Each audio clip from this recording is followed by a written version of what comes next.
Good morning students. आज हम इस वीडियो में बीएससी पार्ट सेकंड के डिफरेंशियल इक्वेशन के फर्स्ट ऑर्डर और फर्स्ट डिग्री डिफरेंशियल इक्वेशन वाले पार्ट में लीनियर डिफरेंशियल इक्वेशन को देखेंगे, यानी रेखिक अवकल समीकरण। तो सबसे पहले कि रेखिक अवकल समीकरण क्या होता है। तो चूंकि अवकल समीकरण में x और y दो एक से होता है स्वतंत्र चर और एक परतंत्र चर, तो ऐसी डिफरेंशियल इक्वेशन जिसमें परतंत्र चर y और उसके अवकल गुणांक मीन्स dy y dx वगैरह ये केवल प्रथम घात में आते हों, ऐसी अवकल समीकरण प्रथम कोटि और प्रथम घात के रेखिक अवकल समीकरण होंगे। तो इसमें अपने को यहाँ चूंकि प्रथम कोटि और प्रथम घात के रेखिक अवकल समीकरण पढ़ रहे हैं, तो इसकी परिभाषा क्या लिख सकते हैं अपन।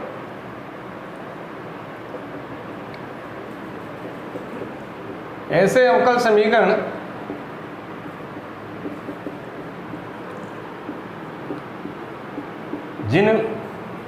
जिनमें आश्रित चर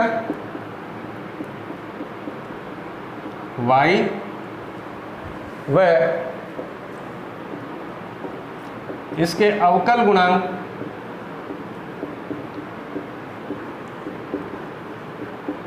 केवल प्रथम घात में आते हों,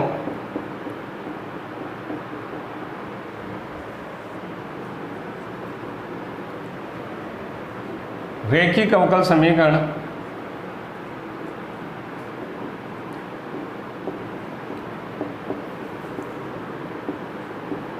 कहलाती है।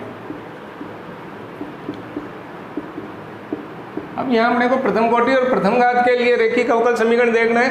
तो प्रथम कोटि व प्रथम घात के रेखिक अवकल समीकरण का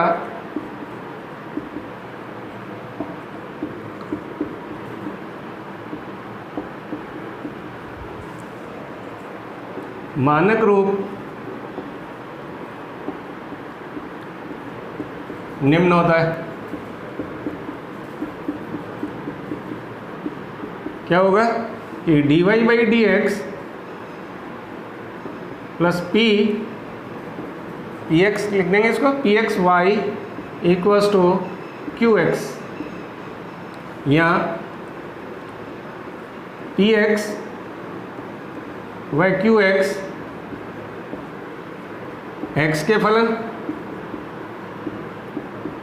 या अचर है। तो इस प्रकार की जो डिफरेंशियल इक्वेशन है dy by D X plus P X Y equals to Q X, इसको अपन इक्वेशन नंबर फर्स्ट लिख लेते हैं यहाँ। तो इसमें ये पी एक्स और क्यू एक्स, ये पी एक्स और क्यू एक्स ये एक्स के फंक्शन भी हो सकते हैं और कांस्टेंट टर्म भी हो सकते हैं। तो ये प्रथम कोटि और प्रथम घात के रेखिक अवकल समीकरण का मानक रूप होता है। अब इसको सॉल्व करने के लिए, एक को हल करने के लिए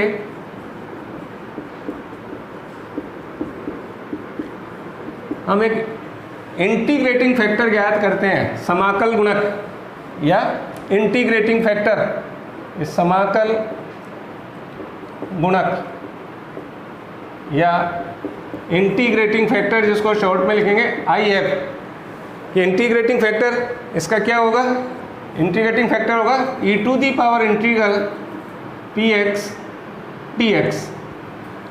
जब इस एक का इंटीग्रेटिंग फैक्टर ज्ञात कर लिया, तब एक का हल होगा y into integrating factor equals to integral qx integrating factor dx plus c। तो ये इस डिफरेंशियल इक्वेशन एक का अभिष्ट हल होगा। अब है कि अगर अपन x और y, जो कि x स्वतंत्र चर और y परतंत्र चर लेते हुए ये किया है, अब अगर यदि y को स्वतंत्र चर ले लें और x को परतंत्र चर ले लें, तो अब y को स्वतंत्र चर वह x को परतंत्र चर मानकर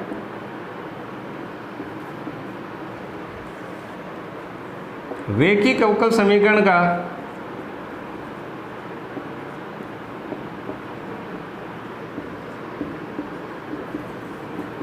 मानक रूप निम्न होगा। और ये इस तरीके की डिफरेंशियल इक्वेशन आ जाती है कि dx upon dy plus py x equals to qy। इसको इक्वेशन नंबर सेकंड लिख लेते हैं, जहाँ py व qy y के फलन या अचर है। अब इसको सोल्व करने के लिए भी वही तरीका है। अब एक का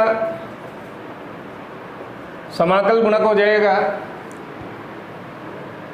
एक का इंटीग्रेटिंग फैक्टर हो जाएगा e to the power integral py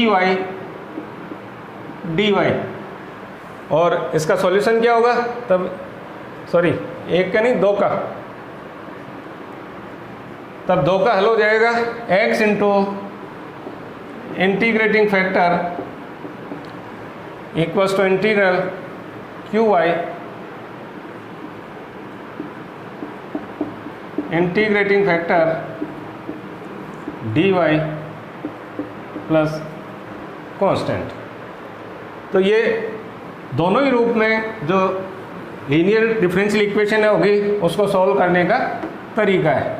अब अपन एक डिफरेंशियल इक्वेशन लेते हैं इस तरीके की जिसको कि सॉल्व करना है। ये कि निम्न अवकल समीकरण को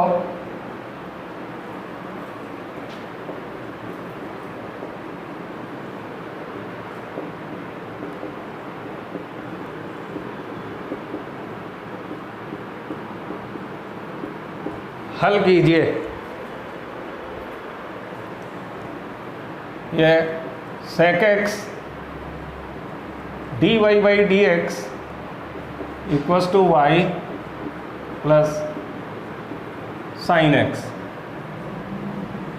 ये डिफरेंशियल इक्वेशन, इसको सोल्व करते हैं। तो यहाँ इसको अपन यूँ लिख सकते हैं कि ये दी गई डिफरेंशियल इक्वेशन को आप किस तरीके से लिख सकते हैं कि dy by D X equal to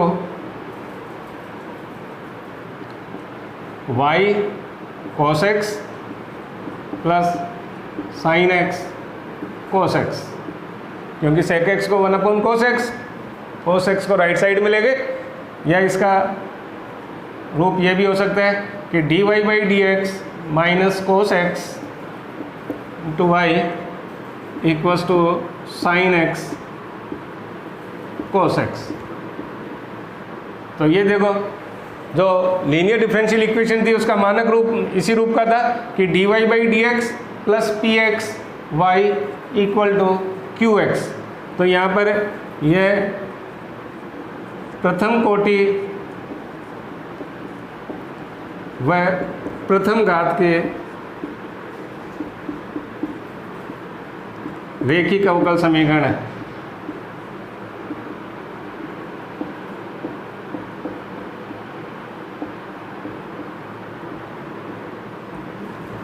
और यहाँ पर जो px है उसकी वैल्यू है माइनस cos x और qx की वैल्यू आ रही है sin x cos x। अब इसको सॉल्व करने के लिए तो एक का समाकल गुणक या इंटीग्रेटिंग फैक्टर क्या आ जाएगा, e to the power integral P x D x यानी minus cos x D x. अब कोस एक्स का इंटीग्रल होता है साइन एक्स, तो ये हो जाएगा e to the power minus sine X. ये इंटीग्रेटिंग फैक्टर आ गया। तब एक का हल होगा इसलिए एक का हल होगा y into integrating factor equals to integral qx integrating factor dx plus c, और y इंटू इंटीग्रेटिंग फैक्टर है e to the power minus sine X integral qx का मतलब है sine X cos X, integrating factor है e to the power minus sine X dx plus c। तो इसको integrate करने के लिए हम साइन एक्स को t मान लेते हैं। तो जब sine x equals to T, तो इसका डिफ्रेंशिएट करो इसको, तो cos x D X equal to D T, इसलिए ये इंटीग्रल इसमें क्या हो जाएगा, इसलिए Y E to the power minus sine x equals to integral sine X की जगह हो गया टी, कोस एक्स और डी एक्स इसको डी टी लिख देंगे, ई की पावर माइनस साइन एक्स, तो ये e to the power minus t d t plus constant. और इसको इंटीग्रेट कर सकते हैं, ये फर्स्ट और सेकंड से, यानी इंटीग्रेट बाय पार्ट्स। तो ये इसका इंटीग्रल क्या आ जाएगा, फर्स्ट फंक्शन t और सेकंड फंक्शन ले लेते हैं e की पावर माइनस टी, क्योंकि एल्जेब्रिक फंक्शन है, एल्जेब्रिक फंक्शन को फर्स्ट फंक्शन मानते हैं। तो यहाँ t फर्स्ट फंक्शन, सेकंड को इंटीग्रेट करेंगे तो e to the power minus T, और ये माइनस माइनस फर्स्ट का अवकलन 1 हो जाएगा और सेकंड का इंटीग्रल हो जाएगा e to the power minus T और माइनस, और ये डी टी प्लस सी, और माइनस टी ई की power minus t minus e to the power minus t plus C, और minus e to the power minus t common ले सकते हैं, तो ये minus t plus 1 e to the power minus t plus C. और अब इसमें t की वैल्यू वापस रखें तो ये हो जाएगा, और y e to the power minus sine x equals to है माइनस t की जगह हो गया sine x plus 1 e to the power minus sine x plus C, और इसको लिखा जा सकता है e की पावर माइनस साइन एक्स से डिवाइड कर दो तो y equals to minus sine x plus 1 और plus C e to the power sine x, जो कि दी गई डिफरेंशियल इक्वेशन 1 का अभिष्ट हल होगा। Thank you.